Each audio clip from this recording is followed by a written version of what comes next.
U.S. has most known coronavirus cases worldwide, but experts say it's just the beginning of the battle. The U.S. has now surpassed China and Italy, two countries hit hard by the coronavirus, with at least 82,100 reported cases, but several health officials and experts say it's still the beginning. "We are in for a bumpy ride for the next 12 to 18 months," said Dr. Ashish Jha, the director of the Harvard Global Health Institute.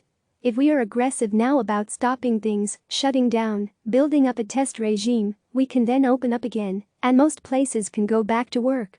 But only when we are ready. And we are nowhere near ready now," he said.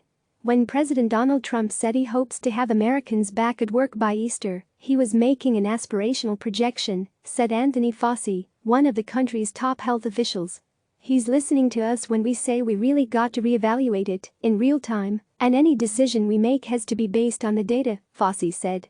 But as the days go by, the numbers of reported cases across the country continue to skyrocket, especially in areas like New York and California, where officials have ramped up testing, servicing thousands of residents in days.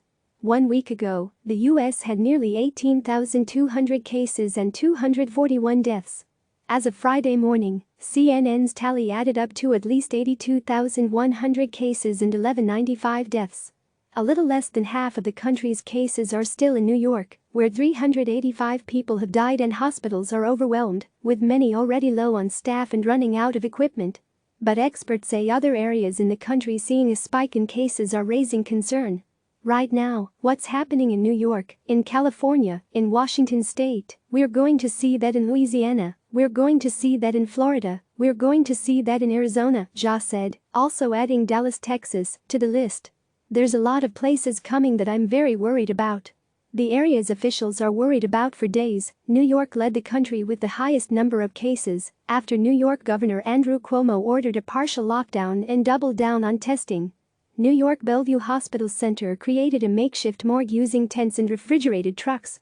At Elmhurst Hospital Center in Queens, 13 patients died from coronavirus within 24 hours. Health officials say California, with more than 3,000 cases, isn't far behind from seeing a surge in cases similar to New York's. And with positive tests rapidly increasing across the country, experts worry other states may follow. Earlier this week, Louisiana Governor John Bel Edwards said cases in his state were growing faster than anywhere in the world. Health experts said they were monitoring clusters in 6 nursing homes and in New Orleans. One official said hospitals were already facing shortages of ventilators and protective equipment. "This is going to be the disaster that defines our generation," said Colin Arnold, director of the city's Office of Homeland Security and Emergency Preparedness.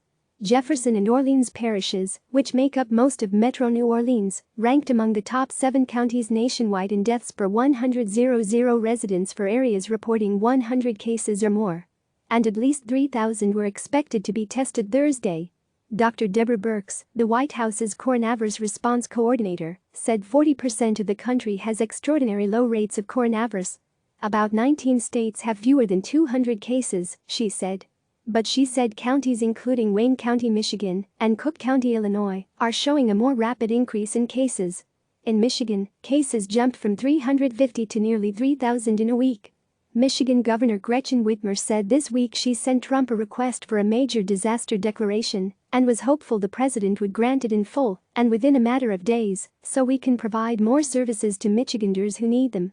The declaration would allow the state to provide rental assistance and temporary housing to people in the state, counseling and therapy for residents, and the ability to quickly set up field hospitals or other facilities to treat coronavirus patients.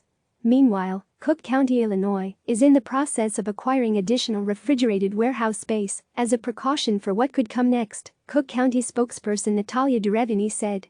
"Our hope is that we're doing all this planning, but that we wind up not needing the plans we've put into place," said Derevini. Illinois numbers jumped from close to 600 last week to 2,538 Friday. Doctors, nurses on the front lines responding to the rising numbers. Some hospitals say they've reached a breaking point, both because of overworked staff and few medical supplies left. A Long Island hospital nurse said patients were streaming in with non-stop coughing, sweaty, fevers, and with fear in their eyes. "I haven't slept because my mind won't shut off. I cried in the bathroom on my break as I peeled off the PPE from my sweaty self, mask indentations on my face. "I cried the entire ride home," the nurse, who CNN is not naming, wrote in a social media post. In one New York City hospital, an assistant nurse manager who suffered from asthma died less than a week after testing positive for the virus. Caius Jordan Kelly was a beloved member of the nursing staff at Mount Sinai Hospital, the hospital said. "The coronavirus crisis has turned our frontline professionals into true American heroes," Mount Sinai said in a statement Tuesday. "Today, we lost another hero, a compassionate colleague, friend and selfless caregiver." To combat a desperate need for more hands on deck in hospitals across the country, medical schools are considering early graduation for their senior medical students to become doctors, according to Dr. Allison Whelan, the Chief Medical Education Officer for the Association of American Medical Colleges. On Tuesday, New York University became the first medical school in the country to offer this option. Cooper Medical School of Rowan University in New Jersey also sent an email to its senior medical students on Thursday, gauging interest and offering early graduation. To support hospitals, Vice President Mike Pence said the federal government has already shipped out millions of protective equipment and 6,000 ventilators from the national stockpile. But the U.S. Surgeon General says those supplies will not resolve the crisis. "We will not supply our way out of this problem," he said Thursday. "A lot of the capacity that folks are looking for is already out there. It's sitting on shelves in surgery centers. It's sitting in hospitals. It's just miselement," Adams said. "I really want you all to think about how you can help us fix that miselement. Summer may not be the end, and while some look to the summer hopeful that better weather will help alleviate the problem, Fauci says warmer days may not mean the end of the virus. We are hoping, though it may not happen, that we will see that impact of warmer weather on bringing the infection rate down, but you can't guarantee it," he said Thursday. "Because this is a brand new virus, and it may not act like some of the other respiratory viruses in which often you do see a diminution as the weather gets warmer, there's no guarantee that we're going to see that right now," Fauci said. He has said that as far as the timeline of the virus outbreak in the U.S., it's important to remain flexible. But, he says, the key to nearing an end with the battle against the virus is contact tracing, where researchers track down everyone an infected person might have been in contact with. "We've got to do it better than we are now, not that we're at fault, that no one's made any mistakes, but they've got to elevate it to the point where, when you have someone in society who is infected, you've got to not only identify them, but you've got to be able to isolate them very quickly, not 5 days later, after they wound up potentially infecting individuals. That's what's called strict containment, and that's what we've got to do," Fauci said. CNN's Jen Christensen, Omar Jimenez, Manali Nigamanjiniu contributed to this report. Click subscribe to receive the latest news.